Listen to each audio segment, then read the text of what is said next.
సూర్యరశ్మిని ప్రసరింపజేసింది ఎవరు? నేను అంకుల్, జానకిని. జానకి? ఏ జానకి? షావుకార్ జానకి? ఓ షావుకార్, నువ్వు మంచి వయసులో ఉండగా నేను నీ ఫ్యాన్ని.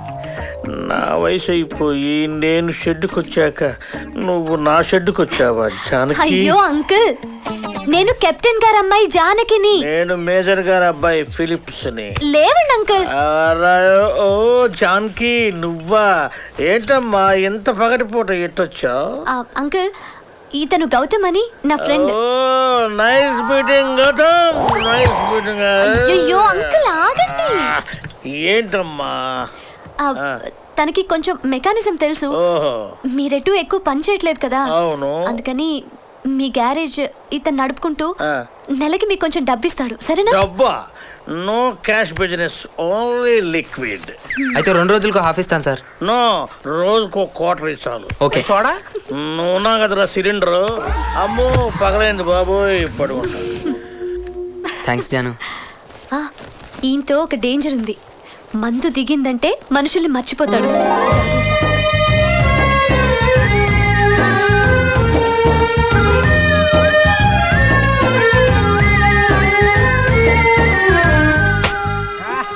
బామ్మా ముందు నీకే. Philips uncle. కారా అయితే సాయంత్రం మందులోకి మంచిగా చేసుకోవాలి.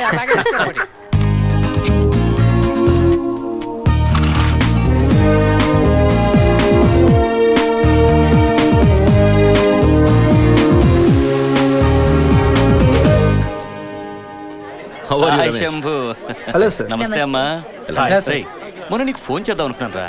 ఎందుకు? గౌతమ్ నీ చిన్న కొడుకు కదూ? వాడేంట్రా బాలానగర్ లో రోడ్డు మీద షెడ్ పెట్టుకుని మెకానిక్ గా? ఏంటి, కలెక్టర్ గారు అబ్బాయి మెకానికా? అవునరా, నువ్వు అనుకున్నట్టుగా నీ 2 పెద్ద కొడుకుల్ని, ఒకరిని డాక్టర్ గా ఇంకొకరిని ఇంజనీర్ గా చేసావు. బాగానే ఉంది. నీ చిన్న కొడుకు సంగతి ఏంట్రా అలా వదిలేసావు? ఎంతైనా కలెక్టర్ గారి కొడుకు మెకానిక్ అంటే మరి అవమానమే కదా. రమేష్, ఎక్స్క్యూజెస్.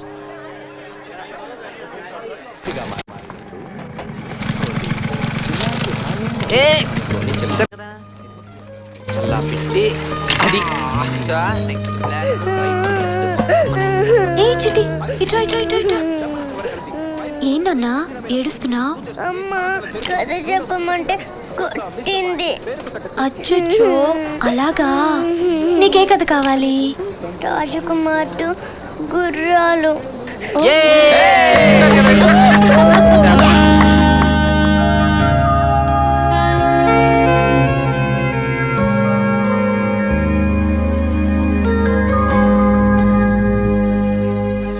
చిట్టి, ఇప్పుడు నేను ఒక రాజకుమారుడి కథ చెప్తాను.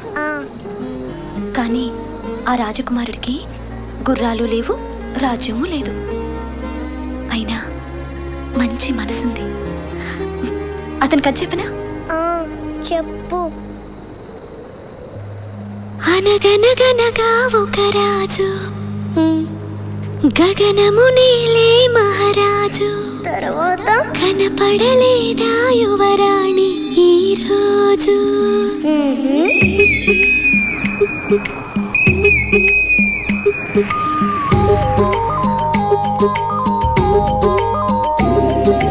అనగనగనగా ఒక రాజు, గగనము నేలే మహారాజు.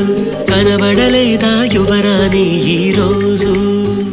నీ చిన్ని వేలు అందించు చాలు, కదలి వస్తాడు, కథలు చెబుతాడు.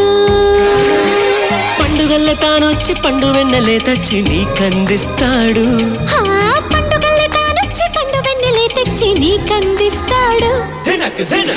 వెన్నెల రేడు ఒంటరిగా ఏ మూల ఉన్నాడు? చడైన చూడనీడు ఎందుకో నడిరే సూర్యుడు. 16 కళలు ఎదలోనే ఎప్పుడు దాచేసుకుంటాడా? తన పైన సిరులు మన కంటికెన్నడూ చూపించనంటాడా? వెన్నెల రేడు ఒంటరిగా ఏ మూల ఉన్నాడు? చడైన చూడనీడు ఎందుకో నడిరే సూర్యుడు.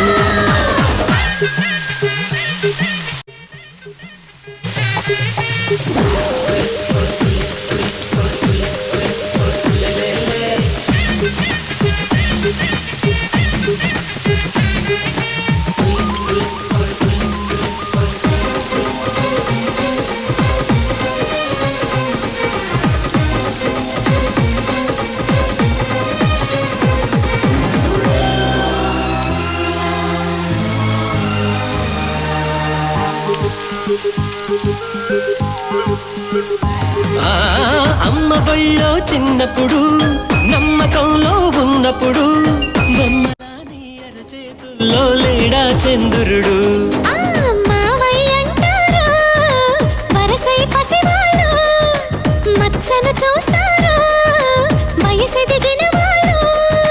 వెన్న ముద్దనే చూసి మన్ను ముద్దలతోచి ఎప్పుడు వదిలేశారు.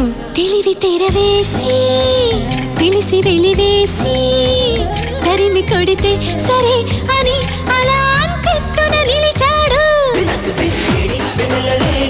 ఒంటరిగా ఈ మూల ఉన్నాడు.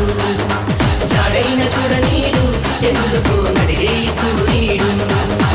అనగనగనగా ఒక రాజు గగనమునేలే మహారాజు కనబడలేదా యువరాణి ఈ రోజు. హే హే హే.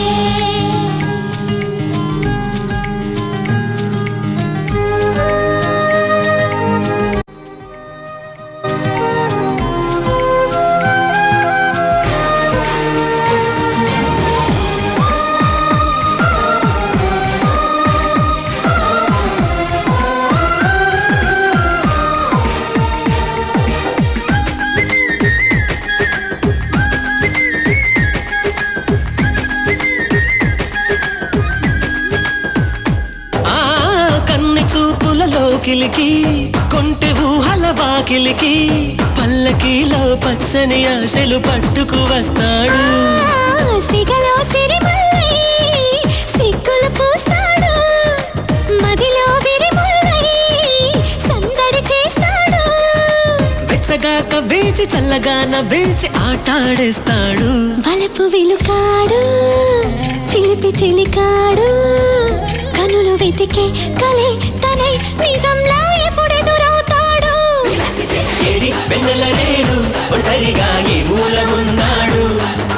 జాడైన చూడనీడు ఎందుకు నడిగే సూర్యుడు. 16 కళలు ఎదలోని ఎప్పుడు దాచేసుకుంటాడా. తన పైడి సిరులు మన కంటికెన్నడూ చూపించనంటాడా.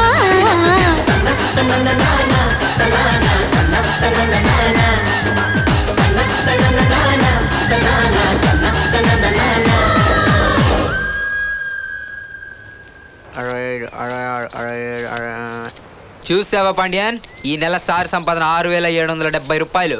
ఇంట్లో మీ అప్పవాడి తిట్టు వాంగిటు మీ అన్నవాండ్ల జేబులో డబ్బులు దొంగతనం చేసి వేలు ఖర్చు చేసిన ఆ గౌతమ్యుడా ఇவ்வளவு చిన్న మొత్తం ఉండిన ఆ కళ్ళలో ఆనందం తెలుస్తుండదప్ప.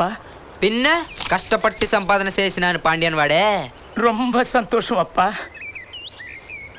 ఇంట్లో వాళ్ళు అసలు నా గురించి ఎప్పుడన్నా అనుకుంటున్నారా? అయ్యో ఏమప్పా అలా అడిగినావు? దినము నిన్నే తలుస్తా ఉండారు.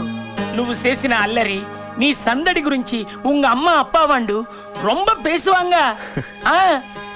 నేను బాధపడతాను అబద్ధం చెప్తున్నా కదూ. నిజం చెప్పు, నన్ను అసలు తలుచుకుంటున్నారా? ఇల్లెప్ప, నువ్వు ఇల్లు విడిచిన దినము నుండి నేను చూస్తూనే ఉండా. ఒరువాటియం వాడు ఎక్కడుండాడో, సరిగ్గా తిండి చేస్తుండాడా లేదా అని ఒక్క మాట కూడా లేదు. వాళ్ళు నిన్ను మరిసినారప్పా. మరి మనం చేసిన పనికి ఎప్పుడో చంపేయాలి. మర్యాదగా బయటికి పొమ్మన్నారు. ఇంత చేసే కూడా మనం తలుచుకోవడం. నీ దగ్గర నాకు నచ్చే గుణం ఇదిదానప్ప. గుండెల నిండా బాధ పెట్టుకున్నా నీ ముఖం నవ్వుతా ఉంటుంది. వస్తును.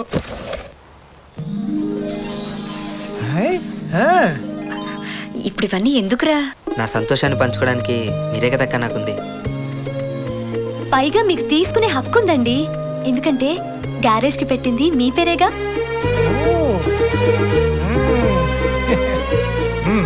నాకు చాలా ఆనందంగా ఉందిరా బామర్ది. అంత మంచి డ్రెస్ కొని పెడితే ఎవడికి మాత్రం ఆనందంగా ఉండదు. కుళ్ళుకోకురా. ఏ నీ కొనిపెట్టలేదా? కొనిపెట్టాడు, పైకి చెప్పుకోలేనే. ఏంటి అంటారా? నాది ఖర్చీఫ్. నీకు అదే ఎక్కువ. అక్క స్వీట్ చాలా బాగుంది. అయినా నువ్వేంటక్క ఇలా చిక్కిపోయావు? ఏం చేయండిరా, ఈ మధ్య మీ బావగారు సరిగ్గా వంట చేయట్లేదు. అయితే ఓ పని చేద్దాం, బాగుంది మాట్లాడదాం. కరెక్ట్ రా. పోన్లేరా, బట్టలు సరిగ్గా ఉతుకుతున్నారులే. ఏరా, ఏదో ఉండడానికి తిండికి సంపాదించుకోవడమేనా? ఫ్యూచర్ గురించి ఆలోచించేదేమైనా ఉందా? అయ్యో అక్క, వాడు రిపేర్లు మాత్రమే చేస్తున్నాడు అనుకుంటున్నావా? చేతికి అందిన నట్లు బోల్ట్లు అన్ని కలిపి ఒక కొత్త పాట తయారు చేస్తున్నాడు. ఈ దెబ్బతో మల్టీనేషనల్ కంపెనీలన్నీ వచ్చి వీడిని కోట్లు పెట్టి కొనుక్కుంటాయన్నమాట. జోకా నవ్వురాల సిగ్గేస్తుంది. లైఫ్ జోక్గా తీసుకుంటే అదే లైఫ్ మిమ్మల్ని జోకర్స్ని చేస్తుంది. అప్పుడు అందరూ మిమ్మల్ని చూసి నవ్వుతారు. రే, ఈ వయసులో యూత్కి 2 దారులు ఉంటాయి. ఒకటి జీవితాన్ని సక్రమమైన దారిలో మలుచుకోవడం, రెండోది ఆ జీవితాన్ని సీరియస్గా తీసుకోకుండా నాశనం చేసుకోవడం. నా తమ్ముడు మొదటి మార్గాన్నే ఎంచుకుంటాడని నమ్ముతున్నాను. లైఫ్ జోక్గా తీసుకుంటే అదే లైఫ్ మిమ్మల్ని జోకర్స్ని చేస్తుంది. జీవితాన్ని సక్రమమైన దారిలో మలుచుకోవడం, ఆ జీవితాన్ని సీరియస్గా తీసుకోకుండా నాశనం చేసుకోవడం. నా తమ్ముడు మొదటి మార్గాన్నే ఎంచుకుంటాడని నమ్ముతున్నాను.